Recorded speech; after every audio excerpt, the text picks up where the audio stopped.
እሳት በላይ ለአማጽያን ለለይ ክህዱ ስሞ እሳት ማህየዊ ለርቱዓነ ልብ ለለይ ፈቅዱ ለለይ ገብሩ ፈቃዱ።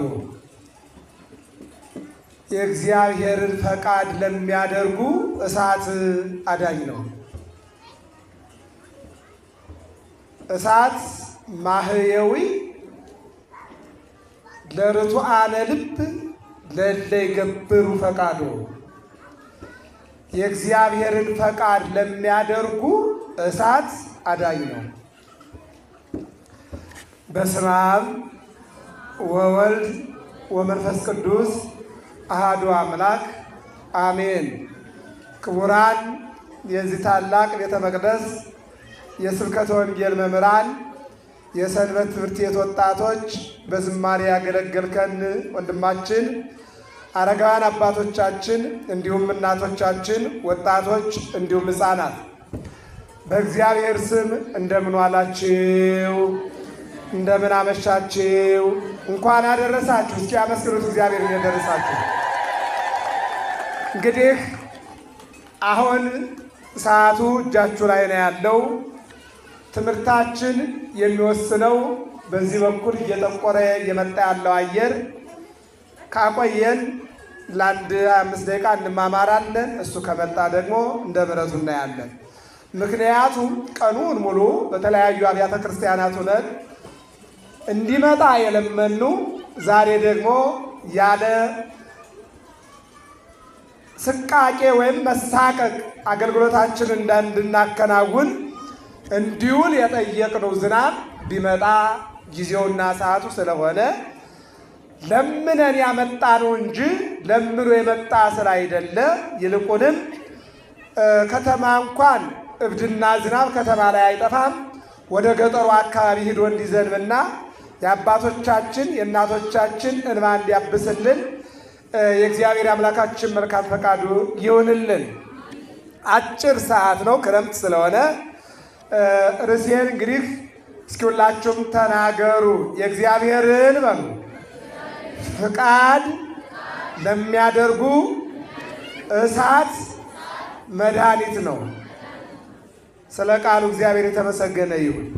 አባ ሕርያቆስ ቅዳሴ ማርያም በተባለው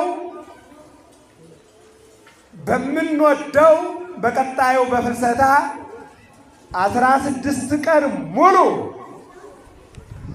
ጠዋት ላይ በውዳሴ ማርያም ላይ፣ ቀን ላይ በቅዳሴ ማርያም ላይ፣ ማታ ላይም በውዳሴ ማርያም እንዲሁም በወንጌል አገልግሎት በምህላ የምናሳልፈው ወደኑ እመቤታችንን የምናይበት የሱባኤ ጊዜ በሰፊው የምናየው የምንሰማው ቅዳሴ ነው።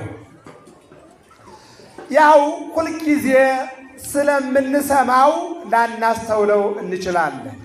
ግን ቤተ ክርስቲያናችን የግዕዙም የአማርኛውም ባለቤት ስለሆነች እነሆ ሁልጊዜ ያው በግዕዝም በአማርኛም ይነበባል።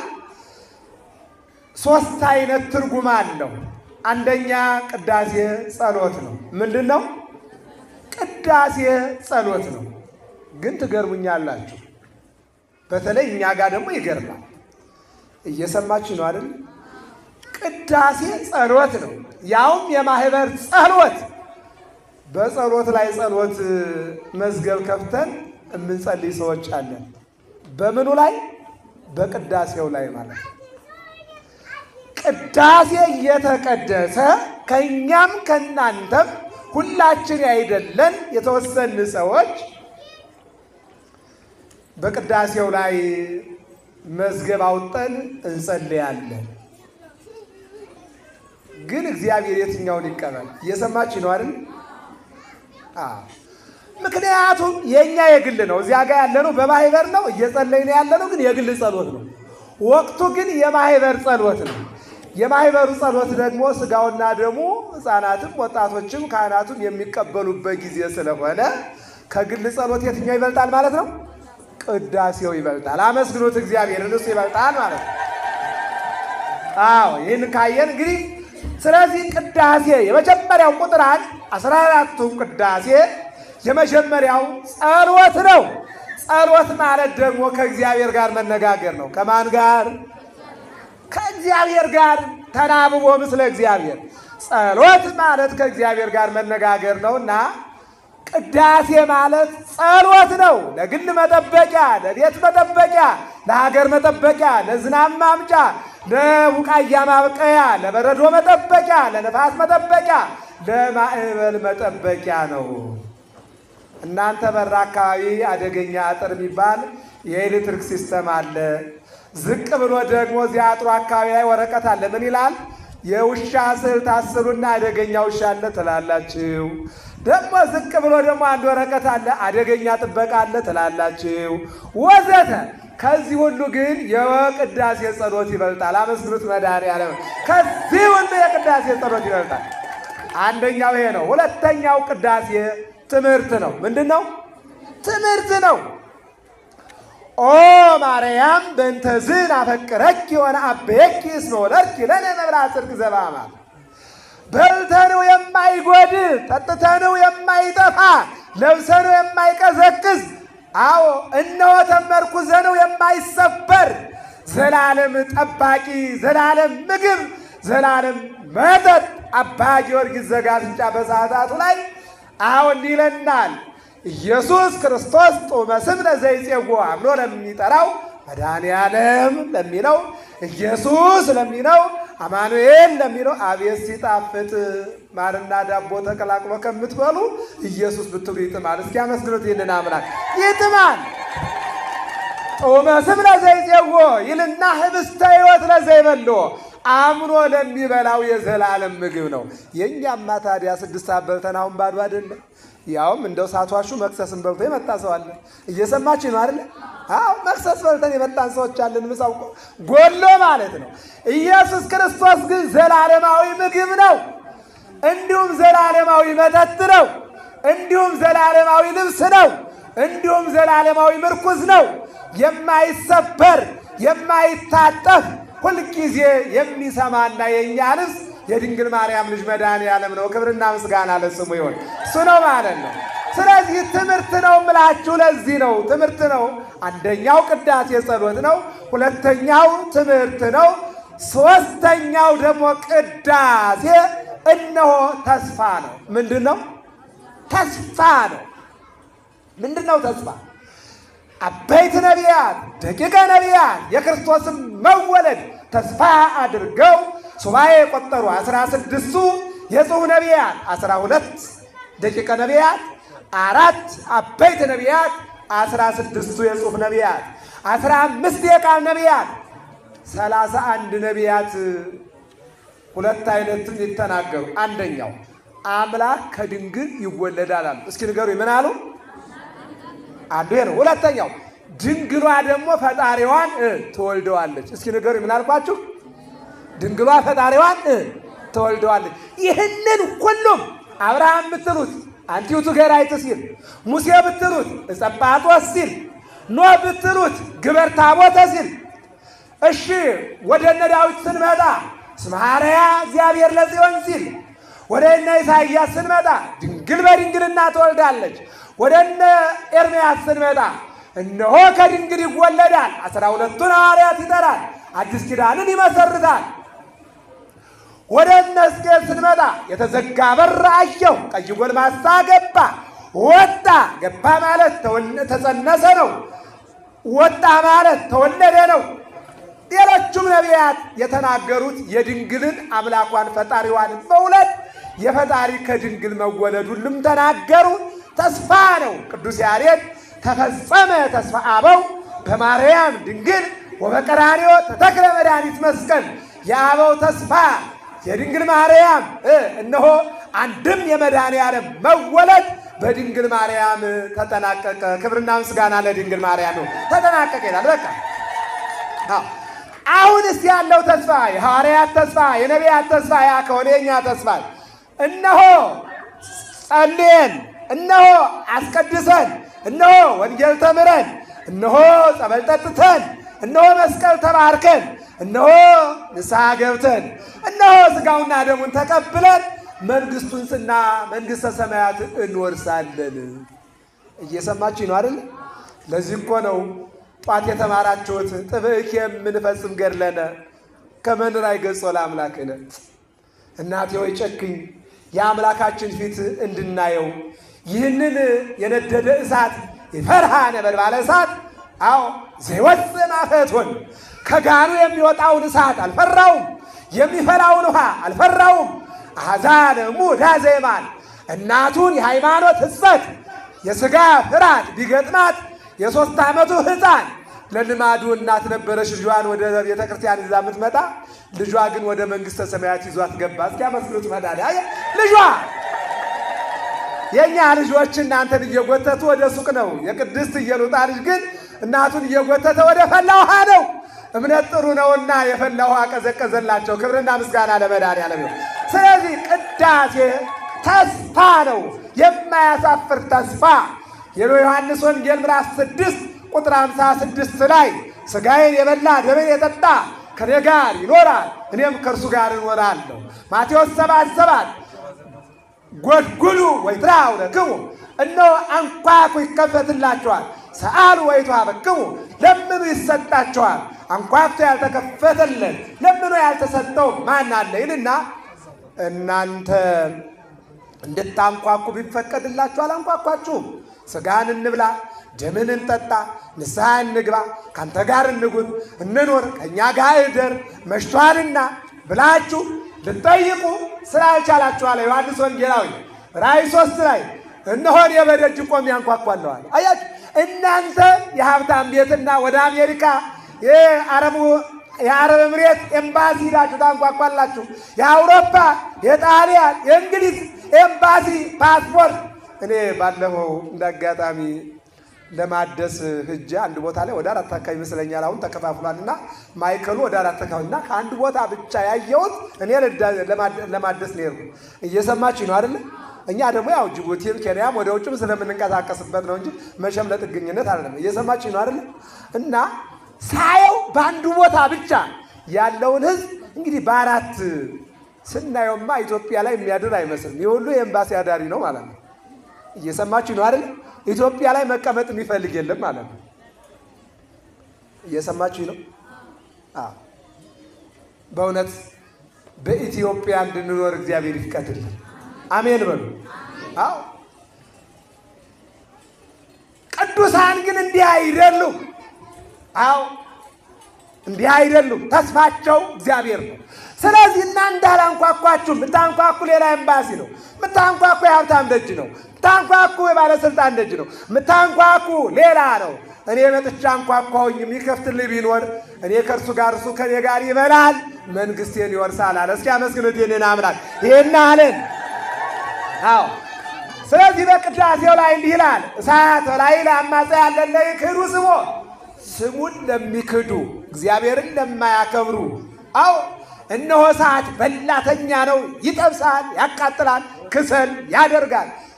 እነሆ የእግዚአብሔርን ፈቃድ ለሚያደርጉ ግን እሳት ያድናል። እሳት ምን ይላል?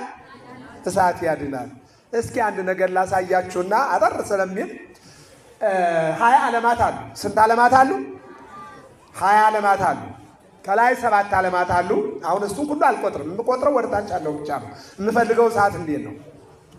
አሁን እዚህ ጋር መብራት እየበራ ነው። መብራቱ 2 ገመድ ነው። ስንት ገመድ ነው? እሳትና ውሃ ነው። ውሃው ብቻ ይበራል እንዴ? ይበራል እንዴ? አይበራል። እሳቱ ብቻ ይበራል እንዴ? አይበራም። እንጨት ከሆነ ይበራል። ይሄ ሲስተም ግን በዚህ ነው የሚሄደው። እሺ እሳትና ውሃ አንድ ላይ ሆነው እንዲበሩ ያደረገ እኛ የምናውቃቸው ጥበበኞች ቢሆንም ሚስጥሩ ግን የማን ነው? ንገሩኝ እስቲ። እግዚአብሔር ነው። ወደኛ እንምጣ። ይሄ ዓለመ መሬት ይባላል። ዝቅ ስትሉ ዓለመ ውሃ ይባላል። ዝቅ ስትሉ ደግሞ ዓለመ እሳት ይባላል። ዝቅ ስትሉ ደግሞ ዓለመ ነፋስ ይባላል። ዝቅ ስትሉ ደግሞ ዓለመ ጨለማ ይባላል። ባጭሩ እንደ ዩኒቨርሲቲ ተማሪዎች አልጋ የተነባበረ ወይም እንደናንተ አክምባሎና ምጣድ እንጀራ የተነባበረ ነው። ይህን እነዚህ ሁሉ አይቻቻሉ። ምን አይሉ? አይቻቻሉ። ለምሳሌ ጨለማ ሁሉንም መሸከም አይችልም። አንድ ሁለተኛ ቀጥሎ ከጨለማ ቀጥሎ ያለ ነፋስ ነው። ነፋስ በላዩ ላይ ያለ እሳት ነው። እሳቱም ቢመታው እሳት በላዩ ላይ ያለ ውሃ ነው። ውሃውም ቢመታው ውሃው ፈልቶ መሬትም ቢመታ ርዕደ መሬት ይፈጠራል። ወደ መተሃራ ሄዳችሁ ከሆነ ወይም ደግሞ ወደ አፋር ሄዳችሁ ከሆነ ይሄ ርዕደ ገሞራ ተፈጠረ የሚባለው እነዚህ ናቸው ማለት ነው። የእግዚአብሔር ቁጣ ሲገለጥ አፋርንም በአገልግሎት አውቀዋለሁኝ፣ መተሃራንም በአገልግሎት ስለማውቀው እየሰማችሁ ነው አይደል? እንደዚህ እሳት ሆኖ ሲገለባበት ታዩታላችሁ። እዚያ ዘሎ የሚገባ ሰው አለ? ምንም አይገባም፣ አይገባም። ነገር ግን እግዚአብሔር ነፋሱ እሳቱን እንዲሸከም፣ እሳቱ ውሃውን እንዲሸከም፣ ውሃው ደግሞ መሬቱ እንዲሸከም አድርጓል። ዋቢ ልንገራችሁ፣ ዘአጽና ለምድር ዲበ ማይ። እስኪ ተናገሩ። መሬትን በሉ በውሃ ያጸና ምሕረቱ ለዘላለም ነውና። አሁን ይቺ መሬት የቆመችው በውሃ ምሰሶ፣ በውሃ ግድግዳ፣ በውሃ ኮንክሪት ነው ማለት ነው። እየሰማችሁ ነው አይደል? ለዚህም ነው ስንቆፍር የምናገኘው ምንድን ነው? ውሃ ነው ማለት ነው። አሁን ያ ማለት ምንድን ነው? የማይቻቻሉትን እነዚህን አራቱን አቻችሏል። ወደ እኛ እንምጣ። አራት አይነት ባህሪ ያሉ መሬት አፈር ማለት ነው፣ እሳት፣ ውሃ፣ ነፋስ። በእኛ ሰውነት ላይ ይህ አለ። እሳት ቢጠፋ ሰው አንሆንም። ነፋስም ቢወጣ ሰው አንሆንም። ውሃም ቢወጣ ሰው አንሆንም። መሬት ከቀረ ደግሞ አፈር ነው። ምን ሆነው? መነሻችን አፈር ነው፣ መድረሻችን አፈር ነው።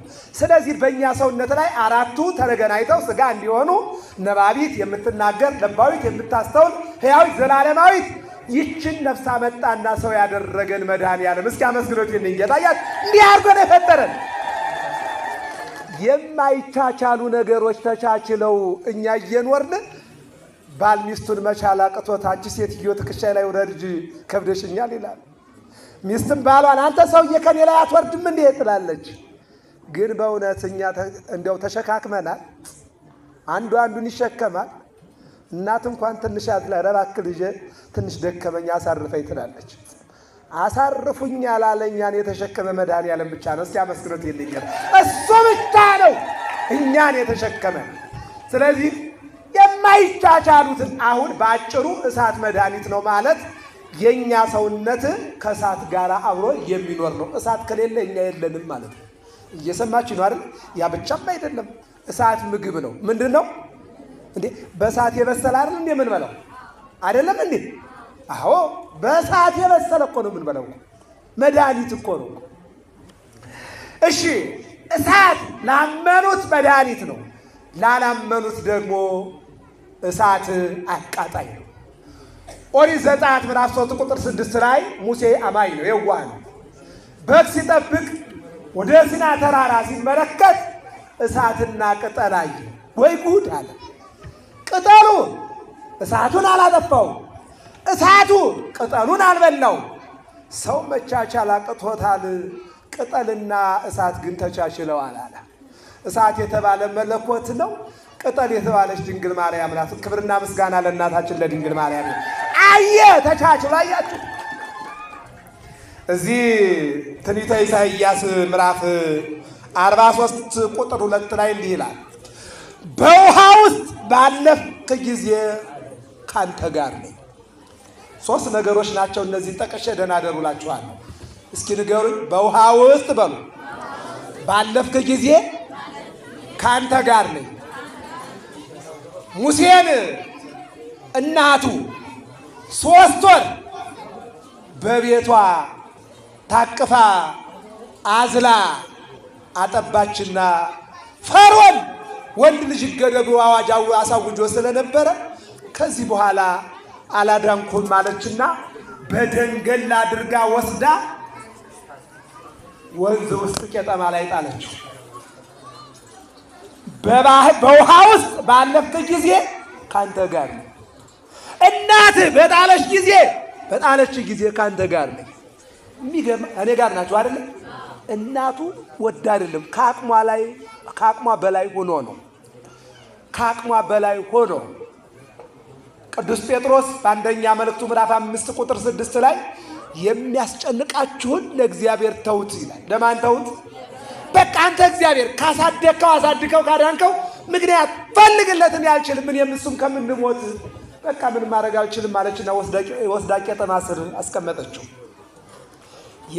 የዕብራውያን ወንድ ልጆች ይገደሉ ያለው ፈርዖን ቤት በገዳዩ ቤት እግዚአብሔር ሙሴን አሳደገው። ክብርና ምስጋና ለመድኃኒዓለም። ለዚህ እኮ ነው በውሃ ውስጥ ባለፍት ጊዜ ካንተ ጋር ነኝ አለ።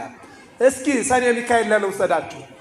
ባህራን የሚባል ልጅ ቅዱስ ሚካኤልና ቅዱስ ገብርኤል ሲወለድ ለእናቱ አጠገብሽ ክፉ ባለጸጋ አለ፣ እግዚአብሔርን የማያምን ጣዖት የሚያመልክ እግዚአብሔርን የማያመልክ የዚህን ክፉ ሰው ሀብት ልጅሽ ይወርሳል፣ ተባረኪ እሱም ይባረክ አሏትና ወጣው። ደግ ነገር አዎ ነው እነሱ የተናገሩት። እሱ ግን ጥላቻ ሆነበት። ሀብቴን ሊወስድ ነው አለና ችግሯን ጉዳቷን ምክንያት አድርጎ አንቺ የምትበይው ያጣሽ ልጅሽ ምን ልታበይ ነው? አንቺ መኖር ያቃተሽ በምን ልታኖሪው ነው? አንቺም ኑሪ እሱም ይኑር፣ ለአንቺም ብርና ወርቅ ልስጥሽ፣ እሱንም ሴት ልጅ አለችኝ እሷ የምትበላውን እያበላው እሷ የምትጠጣውን እያጠጣውኝ አብሬ ላሳድጋቸውና አጋብቼ የኔን ሀብት ይውረሱ አለና በችግሯ ገብቶ አንዳንድ ሰው እኮ አለ እኮ በችግራችሁ ገብቶ በላያችሁ ላይ እንቅርት ላይ ጆሮ ደግፍ የሚሆን እየሰማችሁ ነው አይደል? እንቅርት ላይ ጆሮ ደግፍ የሚሆን እኮ አለ። ሴትዮዋ ችግሯን አይታ ውሰድና አሳድግልኝ አለችው። አሁን በእናት ዓይን የተሳለው ምንድን ነው? ልጇ ጥሩ እንጀራ በልቶ ጥሩ ውሃ ጠጥቶ ጥሩ ልብስ ለብሶ አድጎ የሀብታም ልጅ አግብቶ ሀብታም ሆኖ እንዲህ አይደለም። የእናት እኮ ሀሳብ እንደዚህ ነው። የእናት ሀሳብ ይሄ ነው። እንዲገልላት አትሰጥም እናት ልጇ። ለልጇ ዳቦ እያላት ድንጋይ አትሰጥም እናት አትሰጥም። ስለዚህ ወሰደና በሳጥን አድርጎ ወደ ባህር ወረወረው። በውሃ ውስጥ ባለፍክ ጊዜ እኔ ከአንተ ጋር ነኝ አለ። በባህሩ ያ ባለጸጋ ክፉ ሰውዬ ሲጥለው እግዚአብሔር ወሰደና ልጅ ለሚፈልግ ሰው ያንን ልጅ ሰጥቶ አሳድጎ የሞት ደብዳቤ ለውጦ በቅዱስ ሚካኤል ቅዱስ ሚካኤልና ቅዱስ ገብርኤል የተናገሩት እውነት ሆኖ ሰውየው ከነሚስቱ ሞተና ያ ልጅቱን አግብቶ ቤቱን ወረሰ። ክብርና ምስጋና ለመድኃኒዓለም። አያችሁት? እግዚአብሔር ይሁን። ሐምሌ 12ን ስትመጡ ያንኑ ነው። ተላሶን ይባላል። እንደዚሁ ታሪክ ይደግማል። ባጭሩ ግን አንድ ታሪክ እንርገም እዚህ ጋር። ቅድስት እሌኒ ያልካደችው ባሏ ካዳት። ያልካደችው ካዳት። ያልጠላችው ጠላት። በሰይጣን ተመርቶ ጎደሎ በሆነ ሐሳብ ተነስቶ ስወድሽ ጠላሽኝ ሳምንሽ ካርሽ ብሎ ሳጥን አሰርቶ ወደ ባህር ወረወራት። እግዚአብሔር ወሰደና ቁስጥንጥንያ የምትባል ሀገር አወጣና ለአንድ ባለጸጋ አሳልፎ ሰጣት። ቆስጠንጢኖስ ተወለደና እግዚአብሔር ታሪኳን ቀይሮ በውሃ ውስጥ ባለፍክ ጊዜ እኔ ካንተ ጋር ነኝ፣ በውሃ ውስጥ ባለፍሽ ጊዜ እኔ ካንቺ ጋር ነኝ ብሏልና በነቢዩ ላይ አድሮ በዚያ ሀገር ላይ ባል አግብታ ንጉሥ አግብታ ቆስጠንጢኖስን ወልዳ እሷ መስቀሉን አውጥታ ለዓለም አስረከበች። ልጇ ደግሞ በሮም 318 አባቶች ለ300 ዘመን ተዘግቶ የነበረውን ቤተ ክርስቲያን ተከፍቶ የነበረ ጣዖት ቤት ተዘግተው ክርስትና እንዲነግስ ልጇ አደረገ። እስኪ አመስግኑት መድኃኒዓለም። እንዲህ ያደረገ እግዚአብሔር አንዱ ይሄ ነው። በውሃ ውስጥ ማን ይጠብቀን? ማን ይጠብቀን? አንድ ታሪክ ዮናስ ከእግዚአብሔር አመልጣለሁ ብሎ ወደ ተርሴስ እሄዳለሁ ሲል መርከቡን እግዚአብሔር ያዘና ወደ ባህር እንዲገባ ሆነ። ከመርከቡ ወጣ፣ ወደ ባህር ገባ። ከሰዎቹ ጋር ተለያየ፣ ከመርከቡ ጋር ተለያየ። ከእግዚአብሔር ጋር ግን አልተለያየ። እግዚአብሔር ከመርከቡ ወጥቶ ወደ ባህር ሲጣል ዮናስን የሚወጣ ዓሣ አዘጋጀ። ዓሣው እንዳያኝከው እንዳይቆረጥመው ተው 3 ቀን ብቻ አልጋ ትሆነዋለህ አለና በሶስተኛው ቀን ሶበ ቀብጸት ነፍሴ የተዘከርኩ ለእግዚአብሔር ነፍሴ በዛለች ጊዜ እግዚአብሔርን አሰብኩት አለና ተንበርክኮ ሲጸልይ ዮናስ አለ አቤት አለ በውሃ ውስጥም ብትሆን በአሳው ሆድ ውስጥም ብትሆን እኔ ካንተ ጋር ነኝ አለ። እስኪ አመስግኑት እግዚአብሔርና እኔ ካንተ ጋር ነኝ። አዎ ምንም እንኳን ፈቃዴን ትተህ ወደ ሌላ ቦታ ብትሄድ አመልጣለሁ ብለህ ዳዊትን ጠይቀው እኔ አረግኩ ውስተ ሰማይ ወደ ሰማይ ብወጣ ወመኔ ወረድኩ ውስተ ቀላይ ወደ ወንዝ ብወርድ ወደ ባህር ወርድ አንተ የሌለህበት የለም። እውነት ነው አይደለም? እኛ የሌለንበት አለ። አሁን ከቤታችሁ አላችሁ እንዴ? የላችሁም። ድልበር መድኃኒዓለም ግቢ ነው ያላችሁት አይደለም እንዴ? እግዚአብሔር ግን የሌለበት ሀገር አለ እንዴ? እስኪ አመስግኑት ይህንን አምላክ። የሌለበት የለም። አሁን ትሄዳለህ ያለው እሄዳለሁ። በቃ አየው በውሃ ውስጥ ብትሄድም እኔ ካንተ ጋር አለው። አሁን በደረቁ ስትሄድም እኔ ካንተ ጋር አለው። የተቸገርክበት ይገባኛል። የኔ ምሕረት ጉዳይ ነው። ትክክል ነህ። አንተንም አድናለሁ፣ እነሱም ንስሐ ይገባሉ፣ ሁለቱም ይድናሉ። 120 ሺህ መውጣትና መግባቱን የማያውቅ ሕዝብ የነነዌ ሕዝብ አሳዝኖኛልና እንደሚመለስ ንስሐ እንደሚገባም አውቃለሁ።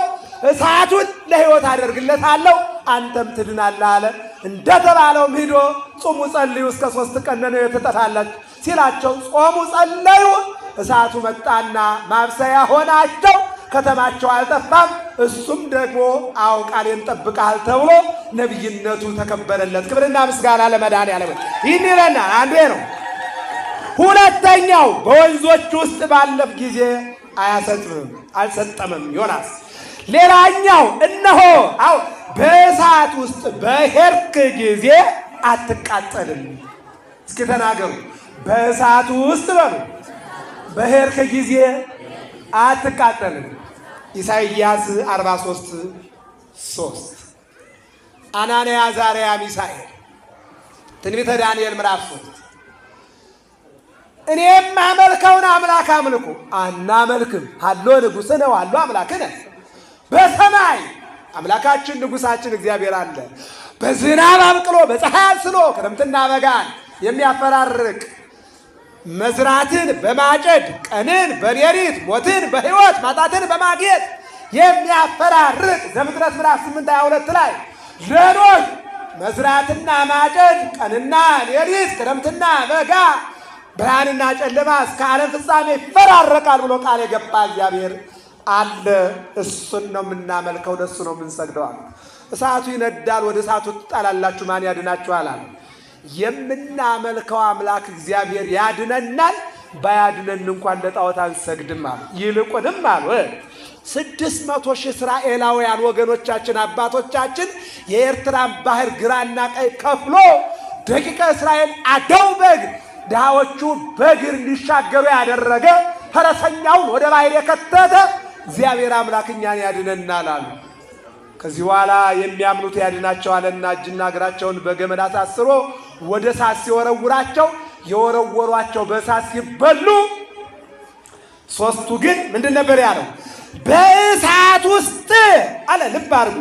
በእሳት ውስጥ በሄድክ ጊዜ አትቃጠልም ብሏልና እግዚአብሔር ስለ ቃሉ ታማኝ ስለሆነ በእሳት ውስጥ ሲጓዙ ወረደ መልአከ እግዚአብሔር ዘስሙ ገብርኤል ወዘበጦ ለነበልባለ እሳት። የእግዚአብሔር መልአክ ቅዱስ ገብርኤል ወረደና በብርሃናዊ መስቀሉ ነካ ሲያደርገው እሳቱ አይለፍከነ። ቅድም ዲያቆናቱ መስቀል ይዘው ሲናገሩት የነበረው ምስባክ አይለፍከነ ማእከለ እሳት ወማይ ወአውጣእከነ ውስተ ዕረፍት። አዎ እነሆ በእሳትና በውሃ መካከል ፈረንጆቹ የእባቡን መርዝ አውጥተው እባቡ እየተንቀሳቀሰ እንዲህ አድርገው ይዘው እንደሚጫወቱበት እሳቱ እየነደደ አቃጣይነቱን አቀዘቀዘና በውሃው ላይ ዋይተው እንዲሻገሩ አደረገ። እግዚአብሔር ክብርና ምስጋና ለስሙ ይሁን። ተናግሮ ስለነበረ በእሳቱ መካከል ታልፋላችሁ አይበላችሁም። እስኪ አንድ ጥያቄ ልጠይቃችሁ። ዛሬ ኑሮ እሳት አልሆነባችሁ? አልሆነብንም? ኢትዮጵያ ላይ ጨምሮ የሚወርድ ነገር አለ እንዴ? ኢኩዌርና አሜሪካ ኢኩዌርና እስራኤል ስለተጣሉ ኢትዮጵያ ላይ የነዳጁ ጉዳይ ወደ ሰማይ ናረ። እስኪ እንደው እዚህ አካባቢ ንገሩኝ። እኔ የምኖረው ወደ ካባዶ ስለሆነ እንደው በዚያን ጊዜ የጨመረ ትራንስፖርት አሁን ቀንሷል እንዴ? እየቀነሳለ እንዴ? የለም። አያችሁ። ስለዚህ ኑሮ ምንድን ነው ማለት ነው? እሳት ነው ማለት። የቤት ኪራይ እንዴት ነው? እሳት አይደል እንዴ? አይደለም እንዴ? እኔ አካባቢ ላይ እስከ ባለፈው አሁን 15 ቀን ባልሞላ ባለ አንድ ምኝታ ወደ 16 ባለ ሁለት ወደ 24 ነበረ። አሁን ባለ ሁለቱ 30 ሺህ ባለ አንዱ 24 ሺህ ገብቷል። እና እሳት አይደለም እንዴ? እሳት እኮ ነው ኑሮ እኮ። ሌላውስ በቋንቋ መጣላታችን፣ በተራራ መጣላታችን፣ በስልጣን መጣላታችን፣ መሻሻጣችን። እናቶቻችን ግልገል ሽጠው ያሳድጉንና ያስተምሩን ነበረ። ዛሬ ደግሞ ሰው ልንገራችሁ ሲሞት በትራፊክ ደረጃ ዋጋ ይወጣለታል እንጂ ሰው በእግዚአብሔር ደረጃ ላይ ለሰው ዋጋ የለውም። ከዋጋ በላይ ነው። እየሰማችሁ ነው አይደል? ዛሬ ግን ዲያቆኑ ቄሱም የድጓው መምህርም እየተሸጠ ነው። ገንዘብ ከሌለ ዘመድ ከሌለ ማን ነው ዛሬ ስራ የምገባው? 4 ማይተም ተሸክሙ ይዞ የሀብታም መጋዘን ጠባቂ ሆኖ ምንም እውቀት የሌለው በመስኮት ገብቶ ብር ከፍሎ ማለት ነው። ስራ በገንዘብ እየተገዛ እየሰማችሁ ይሏል። እና እሳት አይደለም እንዴ? እሳት ሊቃውንቱን እየገፉ የዚያ ሙያ የሌለውን በገንዘብ እያመጡ ከዚህ የበለጠ እሳት ምን አለ? ቋንቋ መግባቢያ መገበያ ሆኖ ሳለ በቋንቋ ሰው እየገፈተርን እየጣልን እያገለልን ከዚህ የበለጠ እሳት ምን አለ? እዚህ የበለጠ እሳት ምን አለ? እነዚህ 3 ወጣቶች በሰዓቱ ሲመላለሱ ናቡከደነፆር ጧት ብቅ አለና በሰገነት ወደ ሰዓቱ ሲመለከት የተጣሉ ስንት ነበሩ? ከኔ ጋር ናችሁ? ስንት ናቸው? 3 ናቸው። ወራቡ ይመስል ከመወልደ እግዚአብሔር የጣልናቸው ስንት ነበሩ አለ። 3 አሉ። አሁን 4 ያለው አንደኛው የእግዚአብሔር ሰው ይመስላል አለና ወረደና እናንተ የእግዚአብሔር ሰዎች ኑ፣ ማን አዳናችሁ? እግዚአብሔር መልአኩን ልኮ አዳነን ሲሉት ምን አለ? በባቢሎን መልአኩን ልኮ መልአኩን የላከ ከአምላካቸው በስተቀር ሌላ አምላክ የለም አለና በ3 ወጣቶች እምነት የእግዚአብሔር አምላክነት ተከበረ። እስኪ አመስግኑት መድኃኒዓለም። ይሄ ነው እና ምንድን ነበር ያሉ? 600 ሺህ እስራኤላዊ ወገኖቻችን ያዳነ እኛንም ያድነናል። የመጨረሻው ባተምራችሁታል፣ ብዙ ሽፋን አልሰጠውም። አርኬብየን ሮም የተወለደው ቂርቆስ የወለደች ቅድስት ኢየሩጣ በሃይማኖታቸው ምክንያት ከ56 ከ300 ዘመነ ሰማዕታት እነ ቅድስት አርሴማ አንገታቸው እንደ ጎመን እየተቀረደለ የወደቀበት፣ እነ ጴጥሮስ ተዘግዝቀው፣ እነ ጳውሎስ አንገታቸውን፣ እነ ያዕቆብ፣ እነ ናትናኤል፣ እነ ፊልጶስ ሌሎቹም ቅዱሳን ሐዋርያት ዋጋ የከፈሉበት ዘመን። አሐዱ በመስቀል ተሰቅለ ቁልቁሊተ ወአሐዱ በመጥባዕት ተሳዶ ክብርተ። አንዳንዶቹ በመጋዝ ሲሰነጠቁ፣ አንዳንዶቹ በድንጋይ ሲወገሩ፣ አንዳንዶቹ ወደ እሳት ሲጣሉ፣ አንዳንዶቹ ወደ ፈላ ውሃ ሲጣሉ፣ አንዳንዶቹ ደግሞ በገመድ ሲታነቁ፣ አንዳንዶቹ ወደ ጉድጓድ ሲወረወሩ። በዚህ ዘመን እነ ዲዮቅልጥያኖስ እነ መክስሚያኖስ በተነሱበት ዘመን ቅድስት ኢየሩጣ ልጇን ይዛ ወደ ሌላ ሀገር ሄደች። ስትሄድ ሌላ ደህና ሀገር አገኛለሁ መስሏት ያንኑ የዚያው የዲዮቅልጥያኖስ ተላላኪ የሆነ እለእስክንድሮስ የሚባል ገጠማት። ከየት መጣች? ከሮም ሞነሽ ነው ተሰግጄ። ለምን? ልጄን ላድን። ምን አለት? እስኪ ንገሩኝ። ልጄን ላድን ምን ሆኖ? የእኛን እምነት የሚቃወም ንጉሥ ተነስቶ፣ አዎ ስለዚህ ጣዖትን አምልኩ፣ ለጣዖት ስገዱ ተባልን። እኛ ደግሞ የምናመልከው አምላክ በሰማይ አለ። በየት አለ? በሰማይ አለ። ምንድን ነው የሚለው? እስመ ተለዓለበ የስብሐቲከ መልዕልተ ሰማያት። ምስጋና ቸርነትህ ወደ ሰማይ ወጥቷልና ከዛም በላይ ሁሏልና።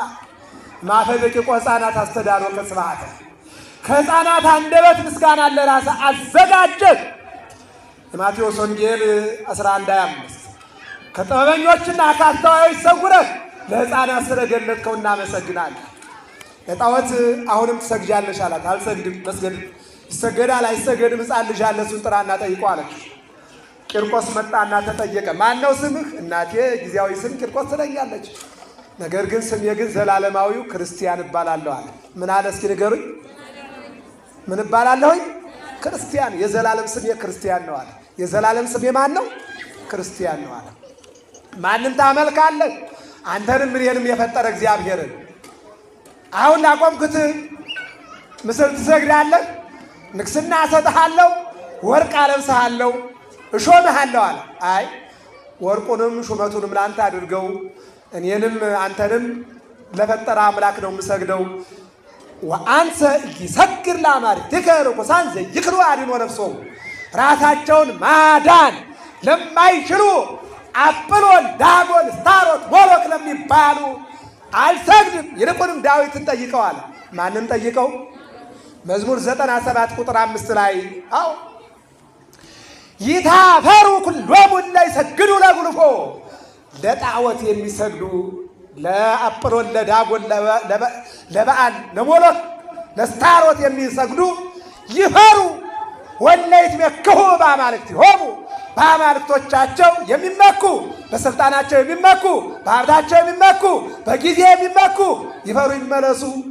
ወይሰግዱ ሎቱ ኩሎሙ መላእክቱ፣ ለእግዚአብሔር ግን መላእክቱና እኛ እንሰግዳለን። እስኪ አመስግኑት መድኃኒዓለም። ሕፃኑ እኮ ነው። በዚህን ጊዜ ወደ እሳት ትገባላችሁ። እሳቱ ይነዳል፣ በርሜል ይጣዳል፣ ጋን ይጣዳል፣ ውሃ ይሞላል፣ ይፈላል። ወደ ፈላ ውሃ አንተና እናትህ ትጣላላችኋል። እንጣል ዘአድኃኖሙ ለአናንያ ወአዛርያ ወሚሳኤል ውእቱ ያድኅነን። እነዚያኞቹ ምንድን ነው ያሉት? አናንያ፣ አዛርያ፣ ሚሳኤል ምን አሉ?